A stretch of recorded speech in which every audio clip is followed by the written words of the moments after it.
turn and turn further and further as we get into these games. And there are still some players for sure that we would love to see on the top, or expect rather. But we don't see them yet, especially Montage and Richard. They're a really strong duo, and they've proved it time and time again. They won the Katowice Royale Polish edition. They did well on all online events that they played in, all the official epic quals and stuff like that. So we are yet to see them dominate right here, and I definitely think that they're capable of doing that. The question is whether they will. We'll find out. Exactly. And we started with Snobby Shows and Renew. That's a good spot as well. I mean, the Snobby Shows is like a Happy Hamlet, but with the less loot. Churak, Rino, and somebody from Churak Kuchta just got eliminated right now. Is it his teammate or is it somewhere else? Both, and with the pickaxe as well. That was a finish with the pickaxe. Was it finish? Oh, sorry, I didn't pay attention. Sniper from like 15 meters or something. Oh. But yeah, what I'm thinking right now is, like, did his teammate get eliminated, or is it just the same team but a different duo? You know what I'm talking about? Like, I know. It's hard to tell, to be honest. But Jacob again landing with the Besnikos in, and we can see again early eliminations coming up from. There's Jap, I think Japko. Yeah, Japko. Yeah, it's the Polish word. Yeah, it's a thing. It's Polish word. It means apple. Apple, yeah. And Pachol is eliminating the Natic, so I think it went. They won the fight actually. Okay. So they went 2 for 1, which is a good deal, but we don't have any reboot bans, so that doesn't really help them. Pachol has to finish the game on his own. Do we actually, Besnikas, please look to the right. Show us if the reboot ban is there, because I'm not 100% sure. No, because it doesn't show on the Mima. Should it though? Yes. Okay. Okay, so now we know it wasn't his duo, because now we see the second Churak guy, and it's not the guy that was eliminated, obviously, because he's still here. So, yep, just the same team, but a different duo. He's got a pump, so he can definitely deal some damage right here. He's got pretty much a perfect setup for a fight, right? He's got some shockwave grenades, he's got and he took the risk, and that breaks the shield, but his shield is also broken. Well, he cannot get any heavier hits down there. Only dealing like chip damage, but not able to finish anybody off just yet. He lost his teammate though. Impul was the one to kill Renault. That was a weird impulse. I think he tried to just get away from there, but it didn't really work out so well. But anyway, he's in a 1v2 situation right now, but he did beat them up quite solidly. So why does he not try to go in for the finish? Why is he so afraid all of a sudden? Well, he himself doesn't have a lot of health, but and doesn't have the mass as well. So I think they just went like, okay, it's like time, like it's 2 versus 1. I got eliminated. Just back off. Just back off. If he has the possibility to back off, which really, to be honest, shouldn't really happen. They should just pin him down. They know they have the advantage. He's trying to run away. Should be an easy kill. They know they popped his shield. But depends how much shield themselves they've got. Like if they are white as well, they might be like, shall we risk it or shall we just let it slip? Like we've got 1 LM, so that. And the LM didn't give them the shields, didn't give them exactly, the refill that they wanted for sure. Then after that refill, they probably would have chased, but that's not the case right now. In the first game, if I remember correctly, we started with 74 people. We've got 69 right now, so not a lot of people are dying, but there definitely are some elims going down here and there, and especially we saw Jacob on Pleasant Park with 1 elim. But I think it was the spectator. Oh yeah, it was the spectator, that's true. Yeah, I think because in the previous game they were contested on Pleasant Park, but I think this game the opponents just decided, alright, we lost, they were better, I think we just should give up. Might be because top 3 of 2 matches, there we go, yeah. So Dex, Nova Pico, and Kevin Mumindu. Yeah, right. Yeah. If I'm not mistaken, I might be wrong with IG right here, but I think that this is a Czech team, a Hungarian team, and a Polish team. So there's some big diversity here in the and that's good. That's good that not one nation dominating this tournament. That we can see all players from all the regions performing pretty well. And as I said, there's only 1 point difference between second and the third place. Yeah. Like I said, it's only the third game, so anything can happen from now on. For sure. And, well, let's see if once again Slapjant guys get into a fight right here on the chair, because once again we have a team right here. This time it's a different one though. It's once again, like, what is weird for me is in the first game, these guys were here. But in the second game, they were absent. Yeah. The people over from Svena's factories came over here, and it wasn't looted. So I have no idea what is going on right there. Like, in the first game they went to chair, in the second they went in a different spot, in the third game once again chair. Like, normally if you change your landing spot, you stay on the second option. But they turned back to the first one again for Do you think so? Maybe it was caused because of the bus, how the flight path Might went, be. and Might maybe though, they, like for example, that team had prepared 2 or 3 landing spots which they feel comfortable with, and decided, okay, it's too far away or it's too close, we just drop it and then go It's a somewhere little else. bit unusual in my opinion. But maybe that's the strat for them. But in the meantime, I think And that's. that's the Svena's factory team. Do you think so? I think it's a Slapjant. I think this is the Svena's factory. No, it's a Momindo. It's the skin. Okay. I think it was the butterfly skin. I think they changed the skin every single game. No, this they far. played the same skin. Okay. Well, Anyway, we'll find out yeah, exactly. pretty soon, most likely. And there's another team going on the polar peak, and Seed having some pretty nice taps on the guy. 60 damage done to the shield. And they're going to be very happy with that, because the other guys won't bother to try and return some damage, right? They will just try to fall back because they know that some good aimer is down there, and it's just not worth it to try to go for the trades. And taking walls from both sides, but they don't really find the enemy right here where they want. And yeah, that's exactly the team from the Spanish factories. You were right, I have to give you that.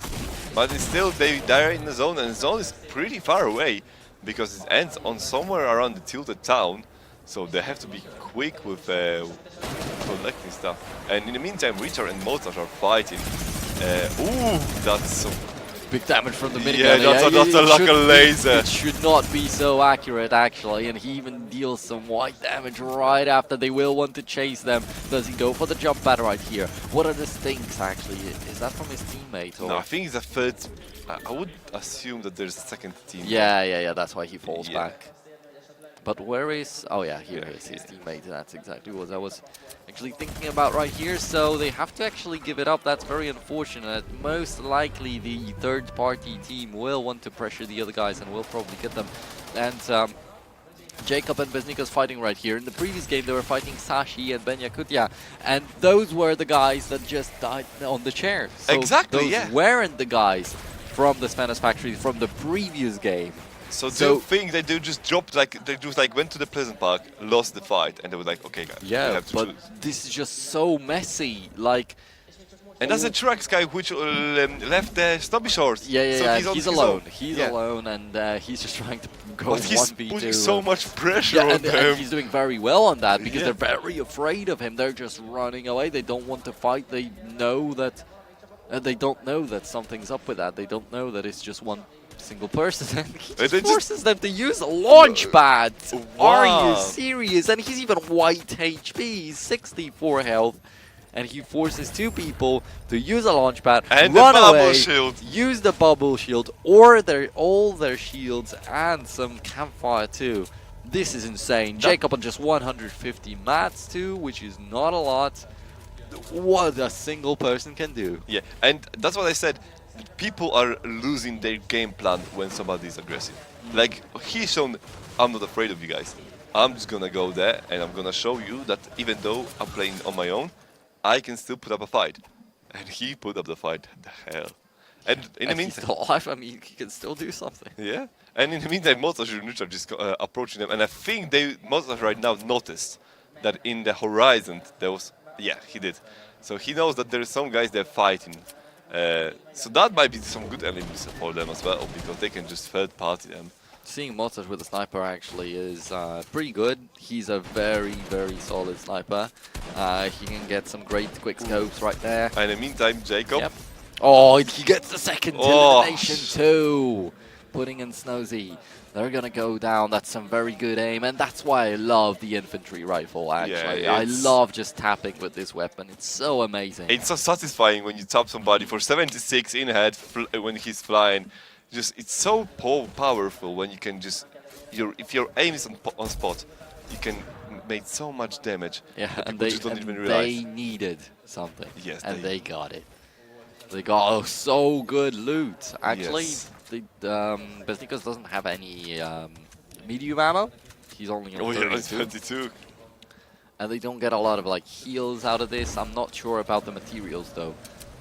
Voltage is just trying to push in to get a good position for themselves. Will they have that hill free? If this hill is actually free for them, Yeah. then it's probably the best spot on the map right now. I think the positioning from most of the Richard are great. They know how to take advantage of the landmarks of the map. I'm afraid that they cannot really finish the game pretty well because they're struggling to keep the materials. But this time they're not flying around with a brute. They do have some good mats, so maybe this is the game. This time. What does Richard have though? Because Monster doesn't have the greatest loadout of all. It's just And that's the guys from the chat. yeah. And I they're mean, still fighting the zone. That's what I was talking about when I said that you don't usually get a good zone from Happy Hamlet. Yeah, but they Cherry's right next to eliminated eliminated Adelgard. Adelgard, yeah. That's exactly the guy that we expected to come from the Svenas factories because he was there in the previous game. So actually, before we were interrupted by the Pleasant Park fight, I wanted to say it is so messy. Every single game, we're looking at the same spots at Pleasant Park, at Chair, but every single time we see different teams. Yeah. Like, what? And I would like to notice that this game is very aggressive. Like, we've got the fights constantly from every side of the map. So, do they just realize that it's better to just get elims and don't really bother about the placement? Or just everybody just feels so good today that they just like, I'm just gonna contest everybody. Might be, but also the zone isn't so generous. Like, there's zones forcing the fights because it's on pretty much the edge of the map. Everybody's running from the same side and nobody really wants to avoid the fight. I mean, they don't want to be the first ones that get tagged. Yeah, so they tag the enemies instead, and that forces a fight, and, well, the fights usually end with elims. That's a huge... I mean, Jacob with this infantry rifle just mowing down everybody. Yeah, he's very good on that, and very happy to see it. And in the meantime, Kevin is just knocked down, I think, or eliminated somebody.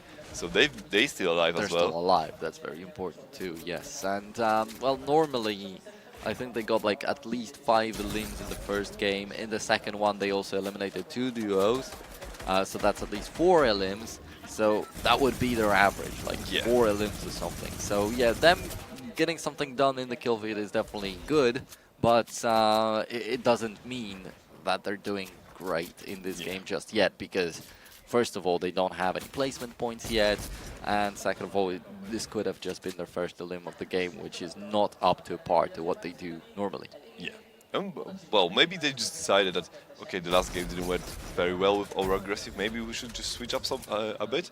In the meantime, Mozart and Richard just chilling on top of the hill again, making a position safe, and I think they're just waiting for the end game this time, then to make a step up and just get some elimination. Yeah, but this far, they're not getting a lot of these elimination points. Like in both games, like in the first and second game, they used up a lot of the resources to try and get anything done at all. It didn't work out in their favor. This time, they let go a little bit. They just decide to focus on the placement. But as we see this far, placement's not so important. Actually, the eliminations are like allowing you to get a lot more points on the scoreboard. I believe till the 10th place you should be more aggressive. Like 2 points for the placement is equal to 1 duo elimination. Yeah.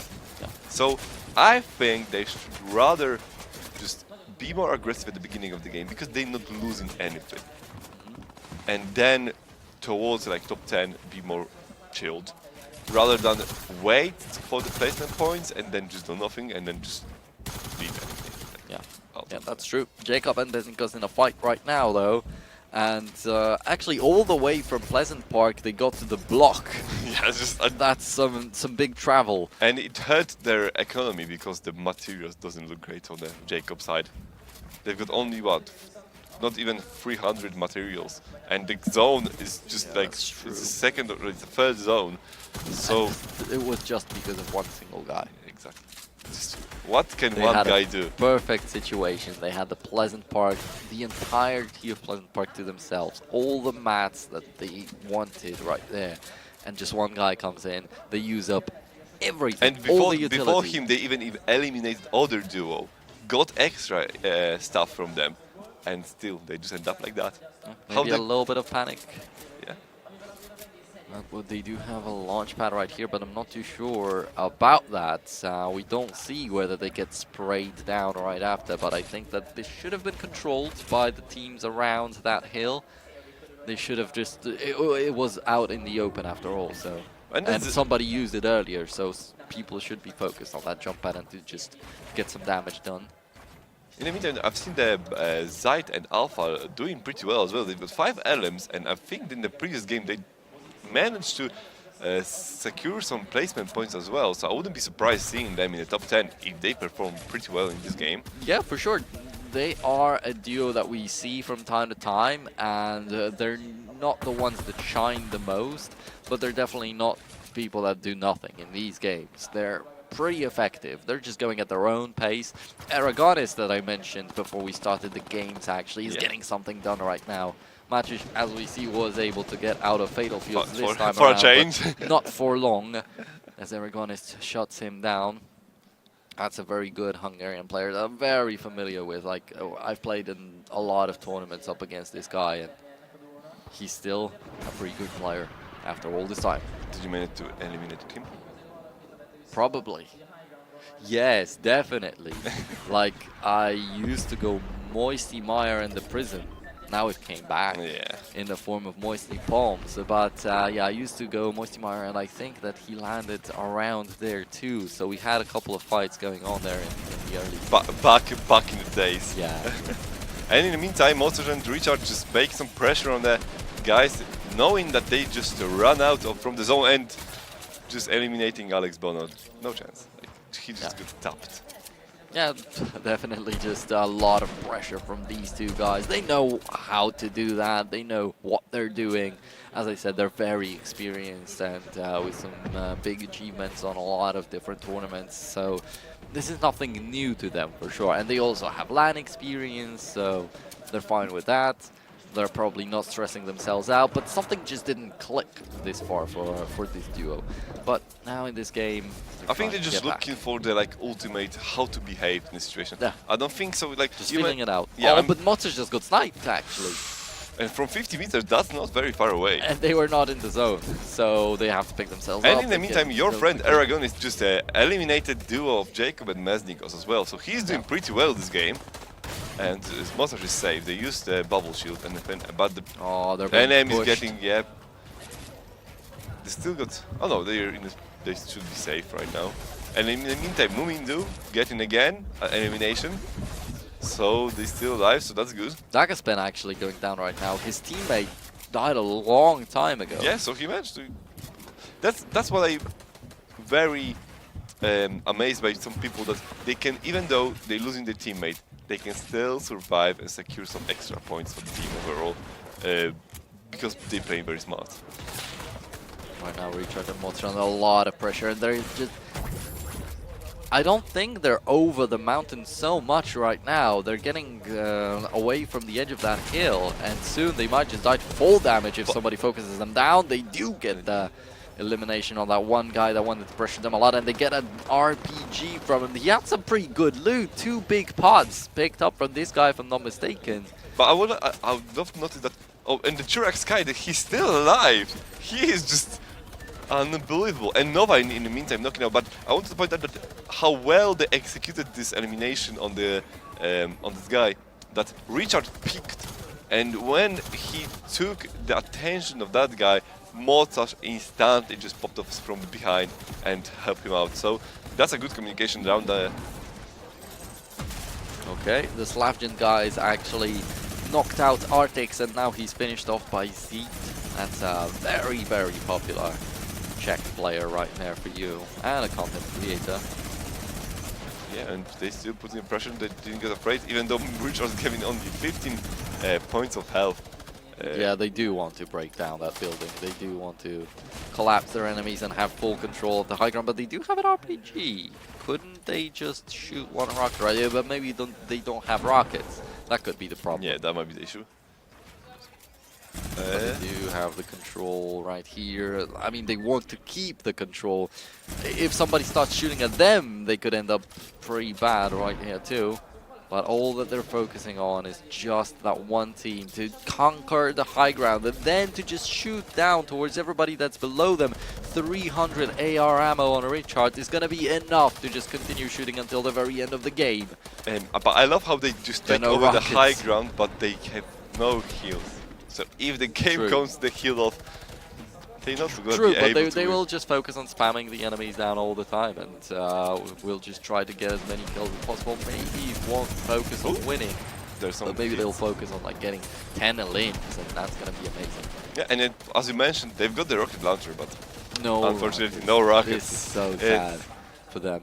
And now what we have to be careful about is that there can still be some junk crits. There can still be some shockwave grenades coming right up, and they have to keep watch non-stop right here, not to just get surprised by somebody, not to get it taken over from them.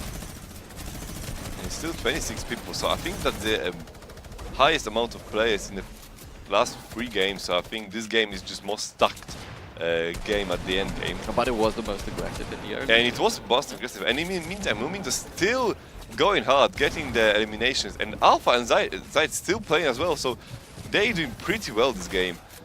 So I believe that after this game, the scoreboard will just flip over. Yeah, mine as well. But Nova was actually still alive some time ago. Well, Zeet is getting some more eliminations, finally going down. His teammate was knocked out for a long time, but I think he got knocked into a trap or something like that. I think so as well. That's very unlucky.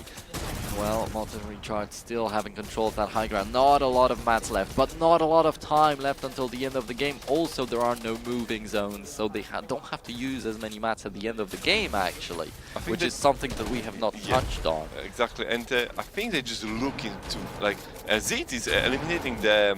So he's actually was still alive, because now he's gone. There is like lots of action going on right down, like low ground, and Motsash. What killed him? A rift! Oh, a junk rift! We didn't even see it coming. Yeah. We saw it in the kill feed. And in the meantime, Phoenix is still alive, so they secure in second place. It's 8 players left. So the RPG. Oh, he's gonna fall himself. Oh, Still alive, 5 HP. But he has to keep looking. Or he's gotta heal up or keep shooting the rockets right now. Is not the time to just run around. And that's what we talk about the heroes. And Dex still knocked out by the storm. Dex is gonna fall, but his teammate is still alive on the campfire. Because the campfire actually kept him alive. It healed a little bit quicker, a little bit more than the bandages right there. Phoenix on 20 HP or something. And the second game in a row they won. That's true. That's true. And we said like 2 or 3 victory royales are going to be enough to keep you in the top. And they were on the second place. Yeah, right now they will be first for sure. They played very well. Like, I mean, they were not like, I haven't seen them during the whole game. Like, I haven't seen them on the scope, on the kill feed or anywhere. But until towards the end, I've noticed that they start getting elimination. I was surprised. I was thinking maybe one of them is alive, but they just basically played very well. They played safe. They used their utilities and managed to bag the second win in a row, which is a huge. Yeah, this is insane. Very, very well played by the guys. And once again, if I'm not mistaken, they're playing in front of a home crowd. They're the Hungarian duo right here. So they have to show, they have to perform, they have to deliver, because everybody's counting on them. And they playing pretty well. So thumbs up. GG for them. I mean, it's hard. I mean, winning 2 games is hard, but winning 2 games in a row. Yeah, that rarely happens, actually. Yeah, that's really happened. Especially in like if they win the 3rd game right now, they easily top 3. Yeah, easily. Sure. For sure. And, well, that's a big chunk of that big prize pool. 30,000 euros, once again, Exactly. I will remind you. You just don't wake up one morning and just with the 30,000, I mean, in your pocket, you just. And these guys had to like train all the time, practice all the time, and you can see how they developed. Like they playing pretty well. They know what they're doing. I think they're using as well like knowledge how different it is from the moving zone and everything, and they just using some maybe special tactics which they have got prepared for the tournament. Maybe. Who knows? They're both alive actually towards Exactly. the endings of the game, like both in this one and in the previous one. Exactly. But actually, what I noticed when the heal offs go down, like the guy on the, I think it was Alkan, Yeah, so yeah. on the high ground, he was starting to use bandages when he was on like 25, then he got knocked down to 5 HP. Then he started using the bandages. Then also Phoenix was down to like 20 HP and Yeah. was sitting on top of that campfire. So overall, even though we're starting to see these heal-offs, it's still not the perfect It's not like heal-offs. proper It's heal-off, not yeah. like you're sitting with a med kit on top of 2 campfires and you're on full HP for a long time. No, it's still chaotic. It's Yeah. still a little bit random maybe, and we'll see how it continues, because we can definitely see this tournament evolving with each game actually. Yeah, and you can tell like they got more aggressive, but there was less elimination. But I've just like thought about it. We I don't. was talking about this jump pad. I just wanted to see if somebody sprayed them down. And indeed. well, they did. I think the reason why we don't have so many heal-offs for now is because there is wider range of weapons in a game than it was before. So, for example, if there was no miniguns, there was no junk rifts or anything. So there was no utilities which would prevent you from the Yes, high yeah, ground. That's true. That's true. Actually, but still, Oh, we and that's don't the see situation with- as many RPGs No, we as I would don't. have expected. But finally, they show up. Montage picked one up. Alkan had one right here, and these RPGs are starting to show up. But maybe, just maybe, we could get a POV on Retail Row actually in one yeah, of I those would games. love- That I would would be love pretty cool, right? Because we get Pleasant Park every game pretty much. Greasy Groove every game. We had Happy Hamlet in one of the games, but W- overall this area of Yes. Chairs, Venice Factories, and Happy Hamlet. And then one more POV. Was Moisty once, we had Moisty once, and we had Snowby Shore once. Okay, yeah, that's true, Snowby Shore in this game. So maybe we could get a glimpse at Retail Row. Yeah, I would love because to see- This is interesting. Like, how do But- these teams But play yeah, it they out? do. Okay, I was just about to say, do they have the zombies? But they have a Taco Town, so they have to have it. Yeah, zombies yeah, as yeah. well. They have all the rift zones, and yeah, so it would even be interesting to just cover the entire early game, because in early game, like with these POVs in any mode, in the arena, in the official Epic Games tournaments, in tournaments like these, in amateur tournaments, early game, not much is happening. Yeah. So there's not much to really watch. There's not much really happening on the screen. But in Retail Row, it would be still interesting to see how they play it out. Yeah, If and they how- focus on these obelisks, if they focus on farming, if they have some third-party fights, how many teams are landing there, and etc. etc. So I think this would be an interesting POI Yeah, that would be to fun. spectate. And if, for example, one of those teams which is winning, like Phoenix and Dex, if they go in there, if that's their spot, that's why they're winning. If they've got so much utilities that they can use it towards the end of the game. That as well, because we have no idea if who's going at that area. We know more or less who's that Happy Hamlet, Sven's Factories. We know more or less who's going there. Well, more or less, because every single game is a different team. Yeah, exactly. And with that part of the map, we are unknown. Like, there's maybe that's why they're winning those games, because Phoenix is next going to Retail Row, getting all these shields, getting all these legendary weapons, and then just playing it slow, because they don't have to be aggressive to get those weapons because they already got it. So they're just waiting for the good moment to start engaging towards the end of the game, and then just capitalize on this. Yep, that's true. And this far, like, we don't know where Nova and Pico are landing. As well. But from what we've seen, like Kevin and Mumindu are going Happy Hamlet. Yes. So that's a big POI. Jacob and Besnikos are going Pleasant Park. That's a big POI. We don't know where Dex is going with Phoenix, but this could also be a big POI, and this could be the reason why they're doing so good. This far, like all the teams that we're seeing doing well is because they're looting bigger POIs, right? But on the other hand, Alpha and Zeet, Yes. they were going chair, if I remember correctly, this game. Did they though? They were fighting chair at least, so they're going somewhere I around think so, that. yeah. And there is no big POI around that. But the chair itself, I mean, okay, the chair doesn't have.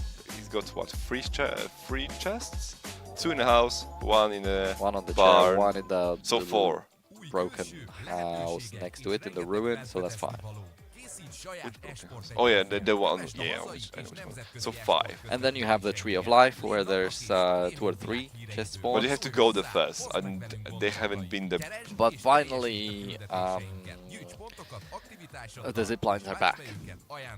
They were disabled for like 2 weeks or something right now. So I have to admit, I didn't even know that. So now they're finally back, so you can kind of like travel faster. Rotate between, and not use the but mats as well. they can go to the Metal Expedition too.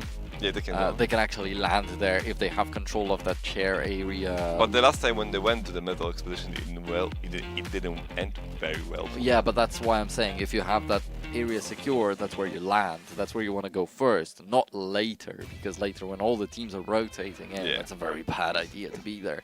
So they could land there and open the chests, then use the zipline instantly to go to the Tree of Life, then finally loot this chair and quickly try to get out. Well, you could rack up like around 10 chests or something, but still compared to Happy Hamlet, that's nothing. Well, yeah, that. You get that out of like 2 houses or something. Yeah, I mean, in Happy Hamlet, you've got everything close to each other. You don't have to really rotate around with the chairs. You have to move around from one spot to the other, which really puts you in risk being attacked from all angles. Especially in the very early game after landing, when you don't have a shield, you're just such an easy target. But but finally this is like the first duo that we see from a smaller POI that's doing well, that did some very big damage in this one game. And also showed up a little bit in some previous ones. Yeah. But maybe that's because the Slapgen guys didn't bump into them. Maybe because they rotated quickly enough before that rotation from Happy Hamlet. And I think that was the first game when the Slavgen guys didn't really went aggressive. They didn't participate. Yeah, they were just this like chair fight. Yeah, and I think the players start coming back to the stages. Are they all back, or was the eyeball guys the last ones just chilling in the back? No idea. No idea. We're not there actually. We're not in Budapest. I would surprise, surprise. surprise. I would love to be in Budapest. Yeah, I would also love to be in there. Like, as we said before the third match, before the previous one, like, it's so cool to meet all these players, and I will never get bored of that. I will never get tired of that. It's just, events are an amazing thing. I would love to just live on events. Like, just go from events to events to events to events. Maybe. I don't know. It would be exhausting. It would be exhausting, but I think the exhaustion would be like 30% of exhaustion and 70% of being like hyped because of an event. Because every single event is different. So you are like coming to hotel room or your apartment and you're like, oh, I'm tired. But the next morning you wake up and you're like, oh yeah, the tournament's going on. We gonna have seen so many actions and meet so many people and talk about different stuff. That would just, like work better than caffeine for me. Yeah, but you know what's the problem in events for me? After every event, I'm sick. Are you? So an event